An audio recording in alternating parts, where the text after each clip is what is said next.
અને આજે 101 દીકરીઓના સમૂહ લગ્ન હું તારીખ જાહેર કરું છું. ચોથા સમૂહ લગ્નની 1/5/2026 ના રોજ રામદેવજી મહારાજનો 51 જ્યોતનો પાઠનું આયોજન છે આ જગ્યા ઉપર. 2/5 શનિવારના રોજ સવારે 9 વાગે ગણેશ સ્થાપના, સાંજે 4 વાગે ગ્રહ શાંતિ, રાત્રે રસોડું છે અને 3/5 રવિવારના રોજ આપણી દીકરીઓને આપણા આ જગ્યા પર આ જ માળવા નીચે આપણી 101 દીકરીઓના સમૂહ લગ્નનું આયોજન થશે. તળપદા સમાજના સમૂહ લગ્નની વ્યવસ્થા આપણે અલગથી કરી છે, એટલે એમણે તારીખ અલગ આપી છે.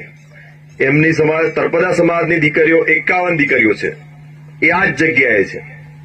5/5/2026 મંગળવારના રોજ ગરબાનું આયોજન છે. ગરબાની અંદર રાકેશ બારોટ જોડાવાનું છે. 6/5/2026 ના બુધવારના રોજ સવારે 9 વાગે ગણેશ સ્થાપના છે.